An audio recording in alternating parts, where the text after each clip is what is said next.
방탄소년단. 무슨 군대 이름 같아요. 외국에는 BTS라고 그렇게 이제 소개가 돼가지고 아주 유명합니다.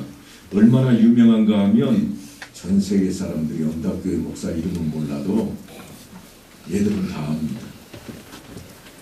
저는 너무 비교한 게 좀 그런가요? 그러면 조금 격상을 시키죠. 유엔 사무총장 이름 여러분 아세요? 아시는 분도 계세요? 반기문 시대는 이미 지났고요.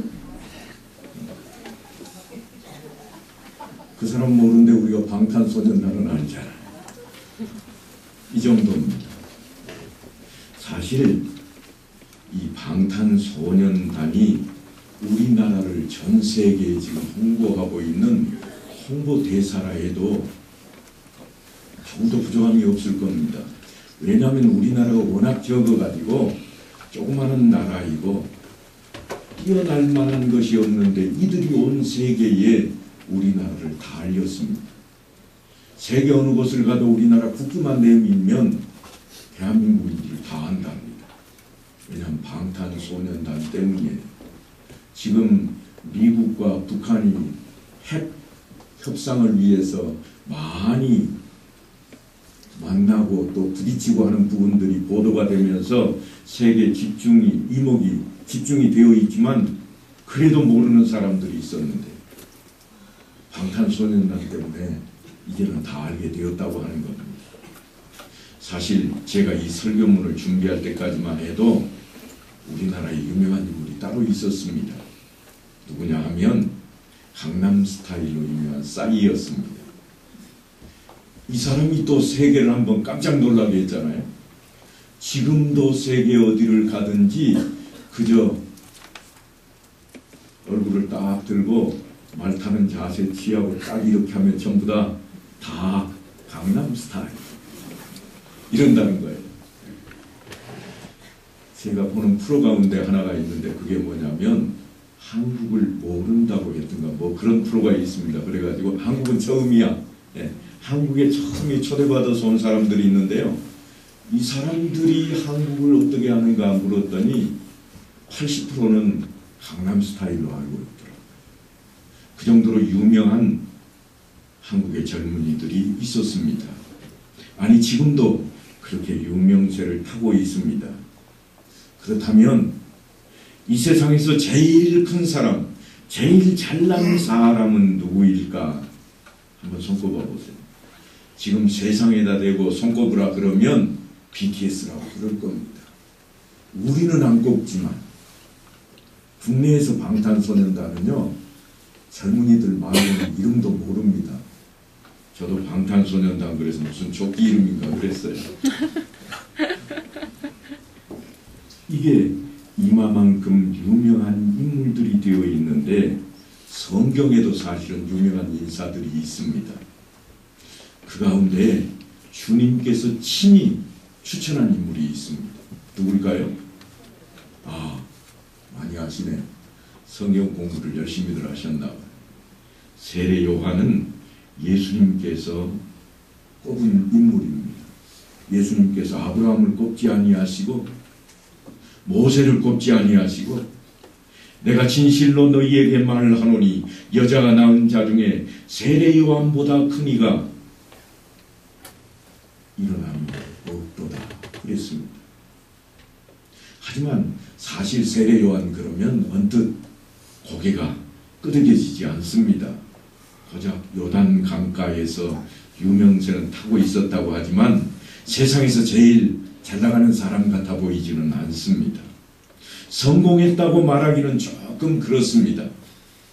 물론 그가 요단 강가에서 회개하라고 외칠 때 많은 사람들이 몰려들었고 순식간에 존경과 신뢰 대상이 되었습니다만 그래서 제자들이 많이 따랐지만 한두 대에 불과했습니다.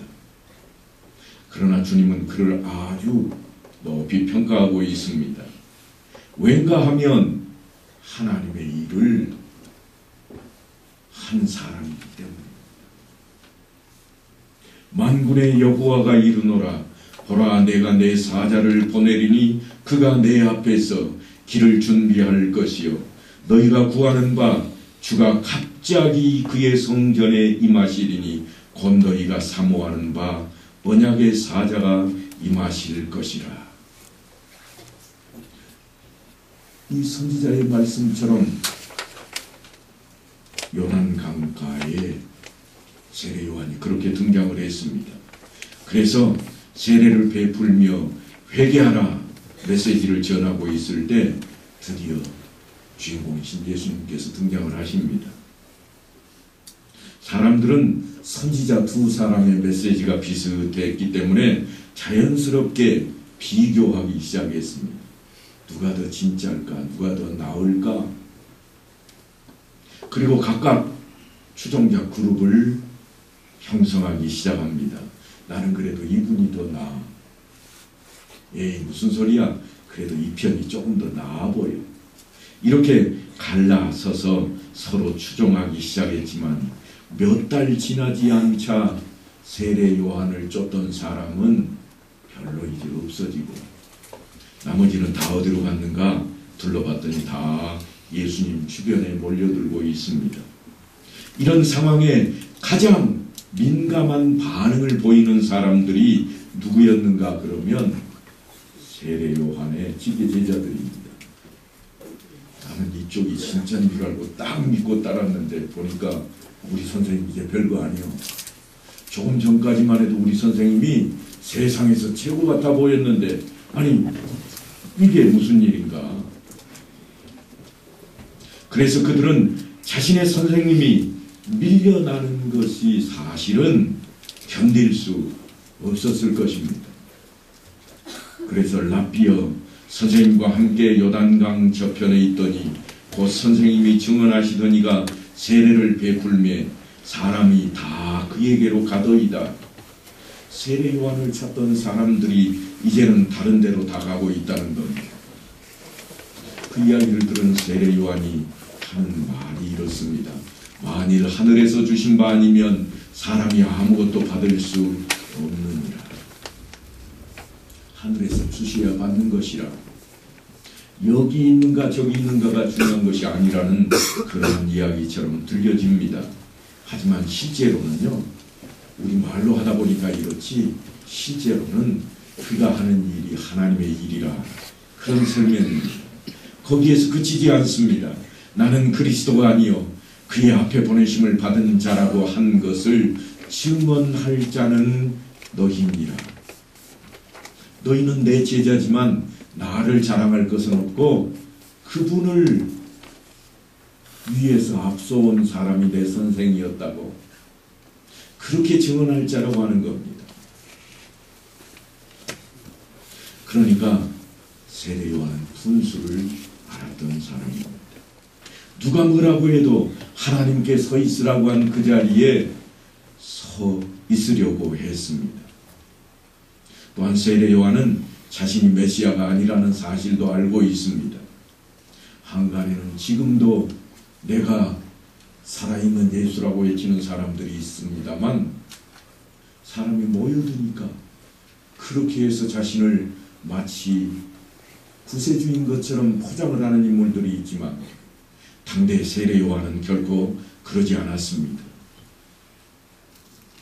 우리가 주님의 일을 평생 감당하려고 한다면 분수를 아는 이와 같은 세례 요한의 마음을 우리가 배워야만 할 것입니다. 사람은 결코 동일하지 않습니다. 모두가 다 그 역할과 능력이 다릅니다. 우리가 오전 장윤 공과 시간에도 배웠습니다만 받은 바 은사가 다 각각 다르고 그 직무가 다 다른 것을 우리가 분명히 기억을 해야만 합니다. 사도 바울은 그것을 이렇게 설명합니다. 마땅히 생각할 그 이상의 생각을 품지 말고 오직 하나님께서 각 사람에게 나누어 주신 믿음의 분량대로 지혜롭게 생각하라. 하나님의 일을 할 때에는 하나님의 방식으로 생각을 해야 됩니다. 내 방식으로 내 중심으로 생각을 하니까 이것도 서운하고 저것도 모자라 보이고 나를 알아주지 못하는 것 같고 내가 자랑거리가 되지 않는 것 같을 때가 많이 있습니다. 그러나 여러분, 우리에게 주어진 은사는 하나님께서 우리에게 주신 것이요 사람마다 다 각각 다릅니다. 그래서 마땅히 생각할 그 이상의 생각을 품지 않아야 할 것이며 하나님께서 나누어 주신 그 믿음의 분량대로 주신 은사대로 우리가 직무에 따라 일을 행해야만 하는 것입니다. 왜냐하면요, 사람은 생각하는 대로 움직이기 때문입니다. 역할과 능력이 다른 것을 꼭 기억하십시오. 그럼에도 불구하고 내가 생각을 이것이 옳다고 생각하면 우리는 그렇게 행동을 해버립니다. 내가 부족한 것 생각하지 않습니다. 내가 연약한 것 생각하지 않습니다. 내게 주신 장점이 무엇인지, 내게 주신 단점이 무엇인지 결코 따져보지도 않습니다. 묻지도 않고 따지지도 않고 그냥 내지릅니다. 일을 할 때마다 우리가 느끼는 것이 있잖아요. 어느 공동체나 어느 직장이나 어느 사업체나 보면 그 중에 어떤 사람은요, 일을 저지르는 사람이 있습니다. 그 일을 누가 하죠? 결국은 뒷수습하는 사람이 다 따로 있습니다. 저지르는 사람은 감당을 못합니다. 그런데 자기 것으로 알고 저질렀습니다. 그러면 누군가가 뒤처리를 하게 되는데 수습을 하는 사람은 늘 불만일 수밖에 없습니다. 내가 왜 일을 해야 되는가? 꼭 이 일을 해야만 할까? 그런데도 안 하면 안 되겠고, 그러니까 불만이 되는 겁니다. 이게 우리가 받은 은사를 잘못 활용하는 가장 좋은 예일 것입니다. 사도 바울은 우리에게 주신 은혜대로 받은 은사가 각각 다르니 그랬습니다. 그렇게 받은 만큼 일해야 되겠다고 하는 것입니다. 세례 요한은 이런 자신의 마음을 결혼식에 비유를 해서 설명을 합니다. 오늘 본문에 보니까 신부를 취하는 자는 신랑이나 서서 신랑의 음성을 듣는 친구가 크게 기뻐하나니 나는 이러한 기쁨으로 충만하였노라. 유대인들의 혼인 예식에서 식순을 보면 아버지가 딸의 손을 딱 붙들고 신랑 앞에 가서 딸의 손을 신랑의 손에 맡기고 눈물바람 하는 게 없습니다. 신랑의 친구가 가장 먼저 신랑을 영접하고 그를 인도해서 신부에게로 데리고 갑니다. 그래서 신부를 만나게 해줍니다. 그러니까 신부 집에 가서 혼인잔치를 먼저 하는데요, 우리나라도 옛날에는 그런 게 있었습니다. 신부 집에 먼저 가서 혼인잔치 할 때 가장 우두머리가 누구였죠? 삼각손님이 있어요, 그죠? 네. 그 대부분은 누가 있는 건 집안 어른들이 했습니다. 하지만 유대인들은 친구가 하는 겁니다. 그 자리에 있습니다. 가서 가장 기뻐하고 가장 즐거워하고 대접도 잘 받는 인물이 그였잖아요. 그런데 오늘 본문에 세례 요한이 그것을 비유로 들고 있습니다. 내가 그와 같은 자리에 있다. 세례 요한에게도 그런 기쁨이 있다는 겁니다. 진정 큰 자를 기뻐하는 사람이 참으로 큰 자입니다. 이 땅에 예수님만큼 크고 높으신 분은 없을 겁니다. 주님께서 주시는 복과 기적만 가지고 기쁨의 대상으로 삼는 것은 지극히 작은 것에 불과합니다. 그런 것들은 지나가고 썩어질 것에 불과하기 때문입니다. 그러나 가장 크고 영원하신 분을 바라보며 즐거워하는 것은 가장 큰 복입니다. 예수를 즐거워하는 것이 큰 복이라 그런 말씀입니다. 이제 사람들이 진짜를 알아보고 세례 요한을 따르던 사람들이 진짜인 쪽으로 다 가버리고 있습니다. 세례 요한은 자신을 떠나서 예수님께로 몰려가는 사람들을 바라보며 기쁜 미소를 짓고 있습니다. 그런데 세례 요한은요, 거기서 멈출 기미가 없습니다. 한 걸음을 더 나아갑니다. 그리고 엄청난 선언을 제자들 앞에 합니다. 그게 뭔가 하면 그는 흥하여야 하겠고 나는 쇠하여야 하리라. 세례 요한이 이렇게까지 할 수 있었던 것은 그가 무엇인가를 보았기 때문입니다. 무엇을 보았을까요? 요한은 그 이야기를 이렇게 꺼냅니다. 하나님이 보내신 이는 하나님의 말씀을 하나니 이는 하나님의 성령을 한량없이 주심이니라. 아버지께서 이들을 사랑하사 만물을 다 그의 손에 주셨으니 아들을 믿는 자에게는 영생이 있고 아들에게 순종하지 아니하는 자는 영생을 보지 못하고 도리어 하나님의 진노가 그 위에 머물러 있느니라. 요한이 세례 요한을 볼 때에 그가 하나님의 영광을 보았다는 겁니다. 세례 요한이 본 것은 예수님이 위로부터 오신 메시아요, 성령이 충만하시며 만물을 다스리시는 그러한 주권자요, 또한 영생을 허락하는 구원의 주님이셨습니다. 그러니까 그가 진짜를 알아보고 그는 흥하여야 하겠고 나는 쇠하여야 하리라, 그렇게 말씀하고 있는 것은 진정한 생명길과 살기를 찾은 자의 반응인 것입니다. 하지만 사람들은 반대로 생각합니다. 내가 살아야 하고 너는 죽어도 괜찮다고 하는 것입니다.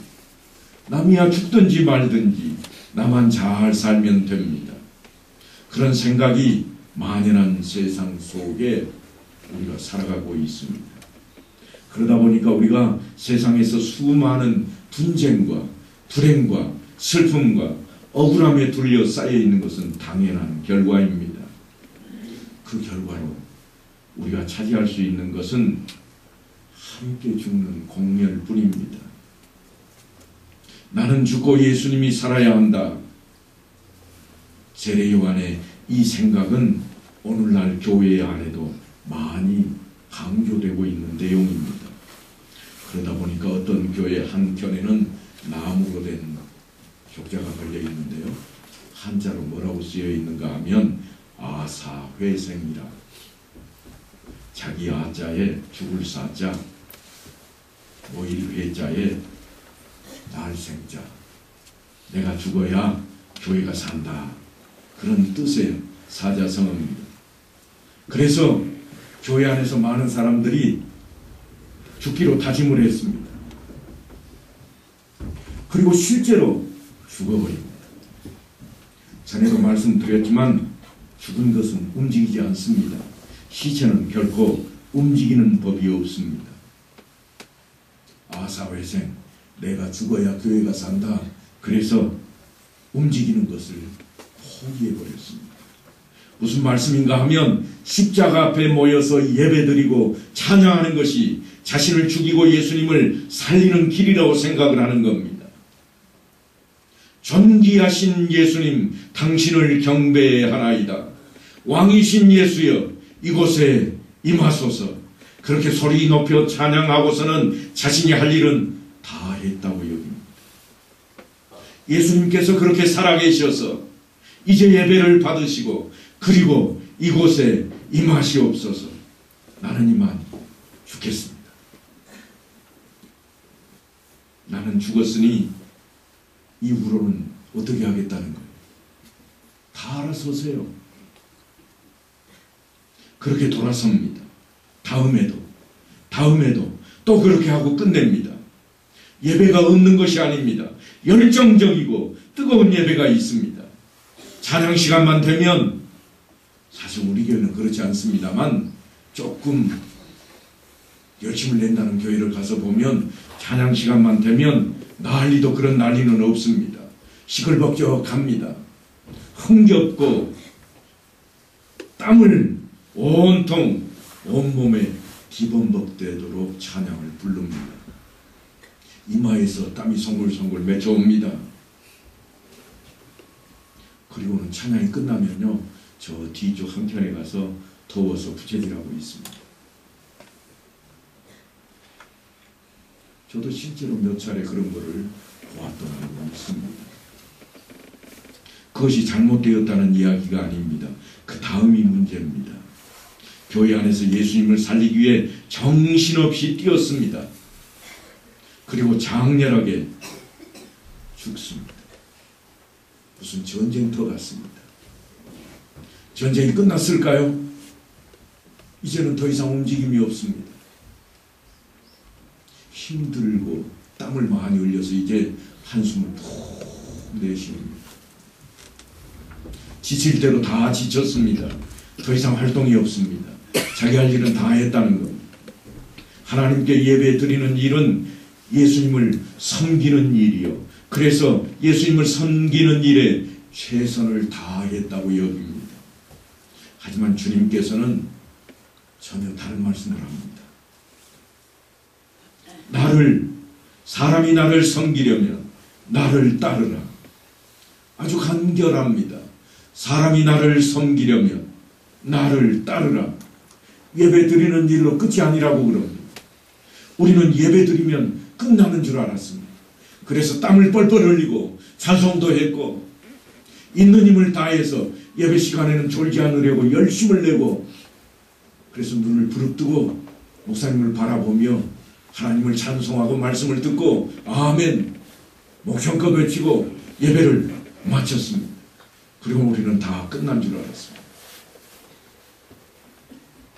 하지만 예배 드리는 일로 끝이 아니라고 주님께서 말씀을 하고 있습니다. 예수를 따른다고 하는 것은 예수님을 믿고 신뢰함으로 자신을 맡기고 그분께 배우고 익혀서 그분처럼 생각하고 그분처럼 행동하고 그분처럼 삶을 살아가는 겁니다.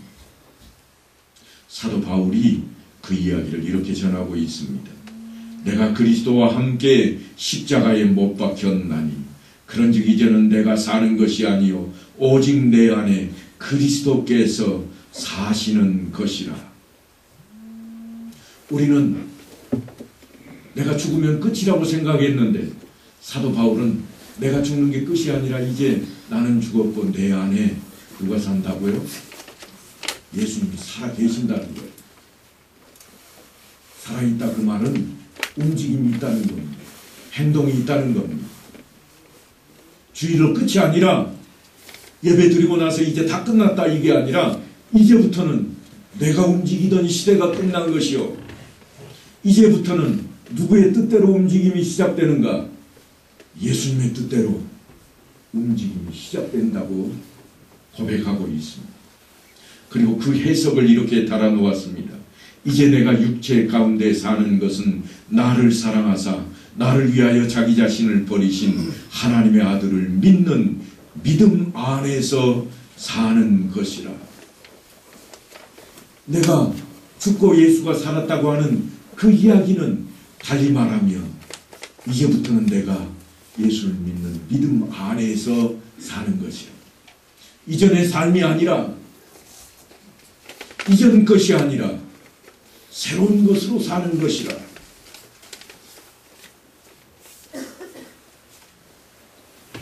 그것이 주님 안에서 내게 주어진 하나님의 일이라 그렇게 말씀하고 있습니다. 예수님은 하나님의 일을 우리에게 알려주시기 위해 이 땅에 오신 분입니다. 그런데 영이신 하나님은 우리 눈에 보이지 않습니다.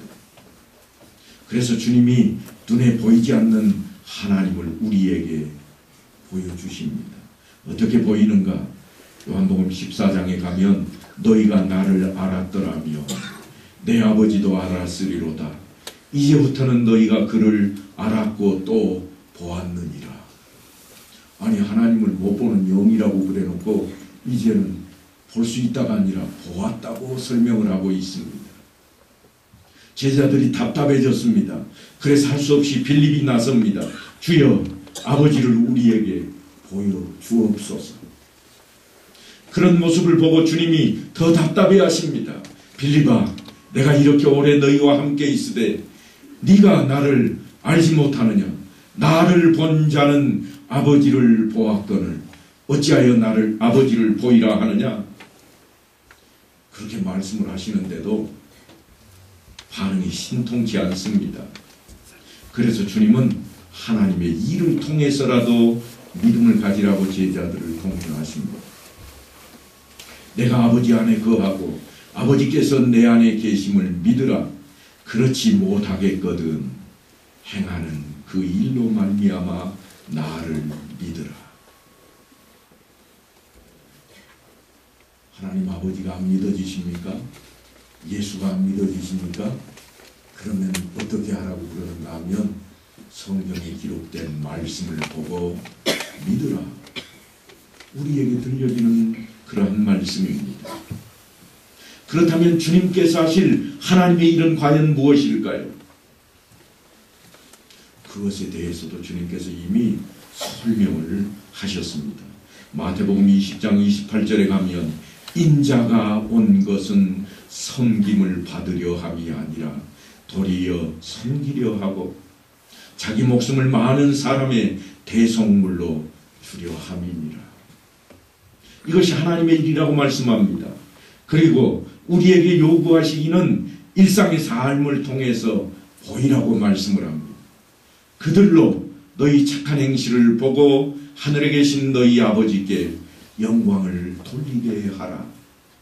나를 따라오라고 말씀하신 주님께서 나를 따라오는 목적이 뭐냐? 나는 섬기기 위해 왔노라 하는 것을 말씀하시면서 너희의 착한 행실을 세상 사람들에게 다 보여주고 그들이 그걸 보고 하나님께 영광을 돌리게 만들려고 하는 것입니다. 그것이 우리가 행해야 할 하나님의 일입니다. 그 일은 어떻게 시작이 되는가? 하나님이 보내신 일을 믿는 것이 하나님의 일입니다. 그러니까 예수를 믿는 믿음으로 시작이 되는 겁니다. 세례 요한에게 있어서 하나님의 일은 나는 선지자 이사야의 말과 같이 주의 일을 곱게 하라고 광야에서 외치는 자의 소리로라. 그것이었습니다. 그 일을 위해 세례 요한이 이 땅에 왔고 그래서 그의 제자들에게 나는 그리스도가 아니요 그의 앞에 보내심을 받은 자라고 한 것을 증언할 자는 너희라. 그렇게 자신이 아닌 예수님을 따르라고 말씀하고 있는 겁니다. 그래서 세례 요한이 예수님을 향해서 마지막으로 외칠 수 있는 말이 무엇이었는가? 그는 흥하여야 하겠고 나는 쇠하여야 하리라. 이제 그 공은 우리에게 넘겨졌습니다. 왜냐하면 예수님께서 오직 성령이 너희에게 임하시면 너희가 권능을 받고 예루살렘과 온 유대와 사마리아와 땅끝까지 이르러 내 증인이 되리라 명하셨기 때문입니다. 우리가 그 명령을 쫓아서 행하되 주님의 마지막 약속을 붙잡게 되는 것입니다. 너희는 가서 모든 민족을 제자로 삼아 아버지와 아들과 성령의 이름으로 세례를 베풀고 내가 너희에게 분부한 모든 것을 가르쳐 지키게 하라.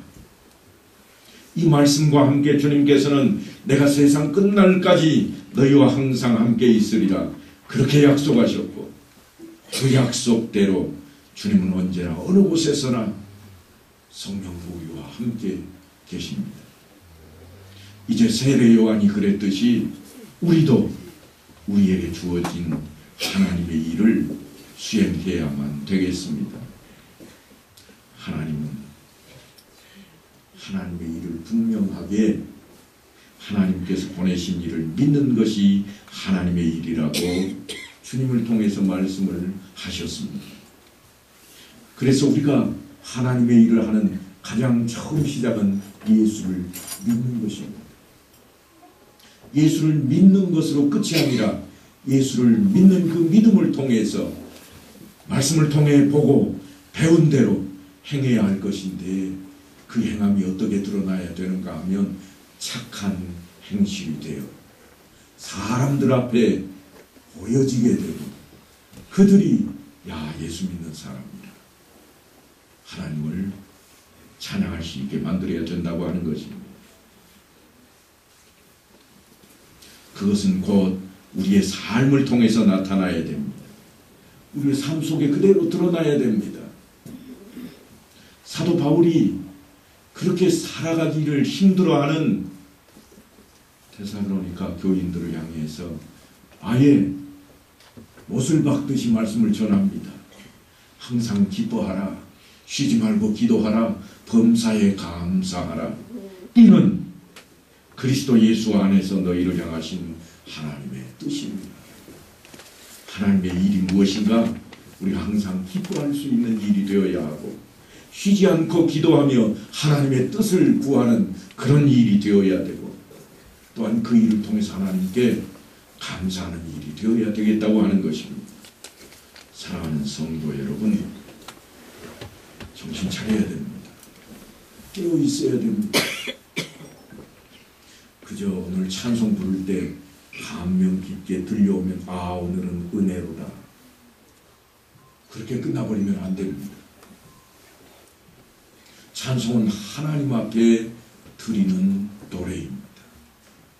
내가 듣고 감명받는 것은 사실은 아닙니다.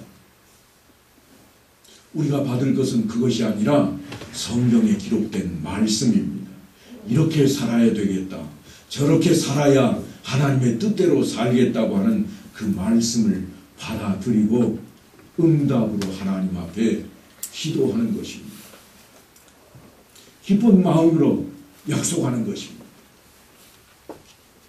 그리고 늘 감사하는 삶을 살아가는 겁니다. 그러니까 이제 혹이라도 아사회생이라 하는 형판을 보시거든 내가 죽어서 교회가 산다 그렇게 생각하지 마시고 내가 죽지만 내 안에 그리스도가 살아계신다고 고백했던 사도 바울의 말씀처럼 우리도 그래야 됩니다. 그냥 예배 드리는 것으로 끝이다. 그게 아니라 실제로 내가 사는 삶 가운데 교회 안에 공동체 모임 안에 구역 안에 또는 주일학교들 각 부서 안에 남녀 전도회 안에 성장교회 안에 우리가 그렇게 살아있어야 됩니다. 나는 죽고 예수가 내 안에서 살아 성령이 나를 주관하는 그런 삶이 되어야 된다고 하는 것입니다. 그래서 주님의 손을 꼭 잡고 세상을 이겨내고 견뎌내며 승리하는 삶을 온 성도들이 다 이루게 되기를 간절히 축원합니다.